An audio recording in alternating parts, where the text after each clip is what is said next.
Hello and welcome to another Calibria Crystal Guardians video. Today is going to be a fun one because I'm going to be telling you guys what my very favorite heroes are in this game and why. But before we get into that, we got to do my favorite thing to do in the game, which is pulling Legendary Summon Scroll, or at least we have one of them. So we got to try opening one of them. Let's see what they get. It's a 4 or 5 star. This will tell us if I'm lucky today or not. Okay, gold opening, and it's a druid who's a good 4 star, but that's not a 5 star. We will take it. He is good, however. Okay, so now we got to move on to our top 5 favorite heroes and why. If you guys have not hit the like button, please, as it does help out the YouTube algorithm. And thank you very much for Calibria Crystal Guardians for sponsoring this video. Let's get right into it. Now, number 5 for me is coming in at Bone King. And why is Bone King my number 5 favorite? Well, let me tell you. Let's go over his skills first. So his basic attack, attacks an enemy to deal 365% of attack and damage, 40% chance to slow the target for 1 turn. After attack is finished, regain 5% energy for every 30% of own crit damage. So being able to regain energy is fantastic on basic. Everyone knows that speed ends up kind of killing in games like these.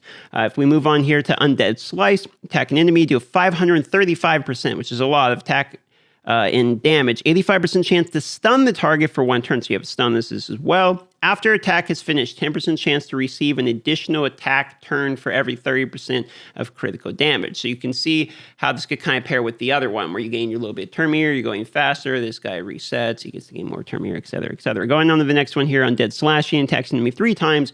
Each does 215% in damage and has 50% chance to reduce target's defense for 2 turns. Each attack has 10% chance to ignore target's defense and all buffs, including invincible, for every 30% of own crit damage. So you can select instead of kind of nuking with additional turn chance to have someone who's maybe a little bit better at killing tanks. Kind of nice. Now, this is where why he's my favorite here. So you get into his passives. He has a lot of different passive options, and read these here.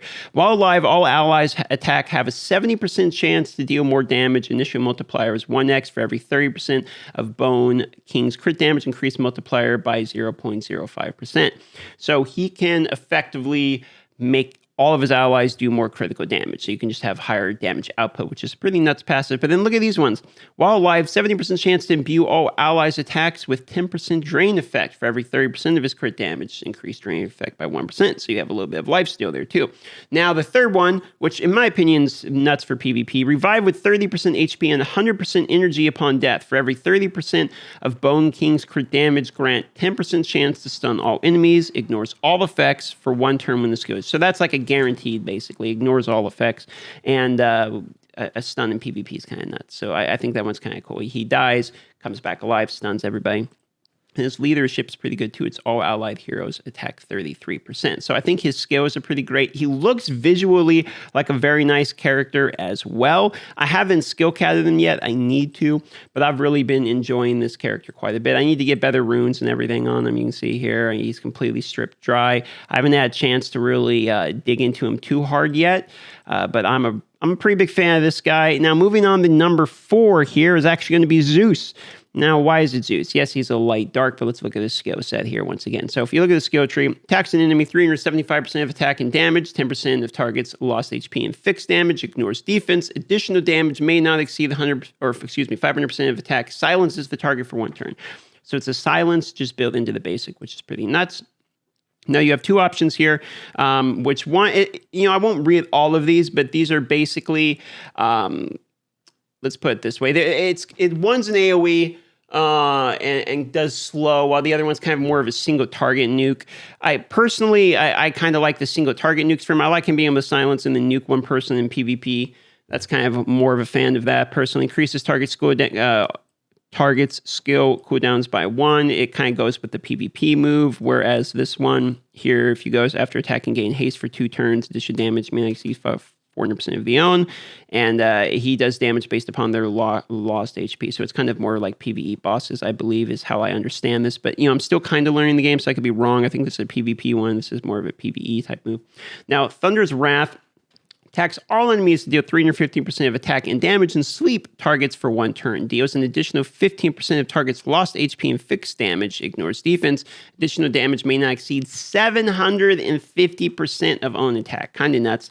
You can also have this one, which is a multi-hit instead. This is the AoE form. This is your multi-hit on a singular one, which is attack enemy 3 times. Each attack deals 250% in damage and deals an additional 10% of target's lost HP and fixed damage, ignores defense. Additional damage of each attack may not exceed 5% of own attack. So that's kind of, again, I think more PvE there. While alive and when all enemies have attack boost, 70% chance to transfer these buffs to Zeus. Does not work against enemies with the same scale. In return, all allies lose the ability to reduce enemies' attack. So this is where he kind of sucks up the boost from everyone. You can try to make him try to one-shot everyone. And then the ally attack is plus 50%. So he has even a better lead than Bone King, for instance. He also kind of looks cool. I would say that maybe he'll look better when I evolve him. I haven't got the marks yet. I'm still working on them. I'm probably going to give him the Ascension Cats next to make him my next 6-star. Which, speaking of next, we got to move on to the next character. Now, it's actually going to be this guy is my third favorite. And I'm not even just going to give into the skills, and you're going to hate me for this. But personally, I think he looks so cool. He's just one of my top 3 favorites. Just purely on the looks wise. I like the wings. I like the kind of simple art style. I'm not even really sure all of his moves, if I'm going to be 100% honest with you. I haven't gone through and read these yet. But just visually, you got to throw at least one character you like just based upon visuals too, right? I mean, there's another one if you go in the archives here. Where's the archives reward? Where is it? I think it's this guy.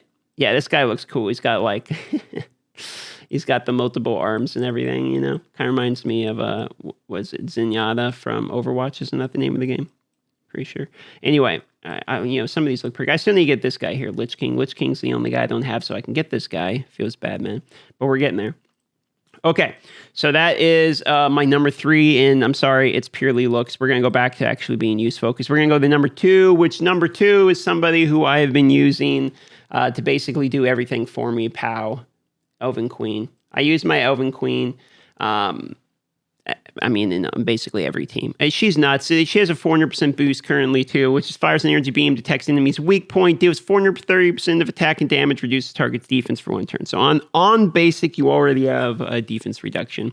Now, if you look at the skill tree here, there's multiple versions. This is the one I leveled up, which is blows the Horn of Elves to restore 30% of all allies' energy and haste for them for 2 turns. This is only a 3-turn cooldown.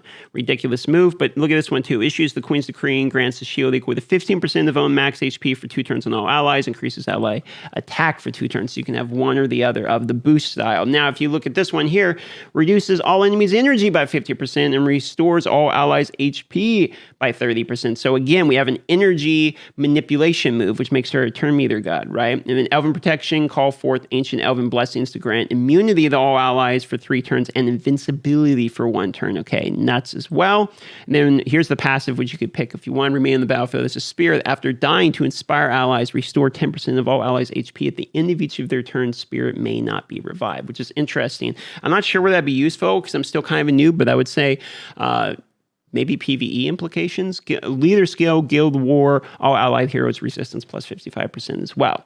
She's considered one of the best in the game. People get really jealous when you pull her, and I've pulled 1, 2, 3, 4 of her so far, plus I've sanctified her, I think. Have I? No, not yet. So I've been lucky. Oh, dirt bike outside.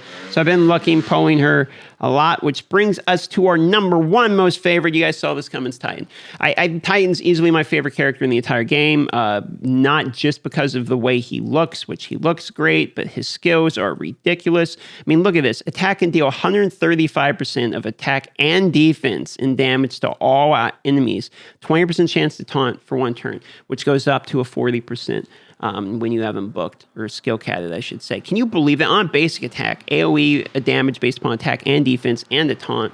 And then you have this move here, Yin Slash, attacks enemies 2 times. Each attack deals 175% once again of attack and defense, and 100% of targets attack and damage. So if you build them tanky, you can still do damage based upon their attack, or you can have this version, which does the attack and defensive own, or attack based upon your own attack and defense, and then increases your own defense for 2 turns as well, so you can go tankier. But then here's where it gets hilarious. Titan's body. And he has some other moves, but this is really the hilarious one, which is upon entering battle, reduces own defense to 0, increases HP by 20 for each point of defense lost. Immunity passive is ineffective and gain HP regen, deal 6% of own max HP and damage with each attack, reflect 20% of own damage when attacked, and recover 80% of damage taken in HP. Reflect effect is reduced by 2.5% for each negative effect, may reduce 8%. So basically what happens is all his defense gets dumped into HP. He does damage in percentage based upon his HP. He reflects damage, and he recovers 80% of the damage received in HP. So he becomes like a tanky god who also deals damage. And then if you look at Titan's Guardian here, this basically makes it, I'm not going to read the whole thing, but it makes it where it distributes all of the damage done equally between everybody, and the people who are tankier take more, the lower people take less, etc. They make it equal. And then he also has a Titan Strike move, which you can have essentially more AoE instead if you don't want another passive. So he's ridiculous. He also gets 50% defense.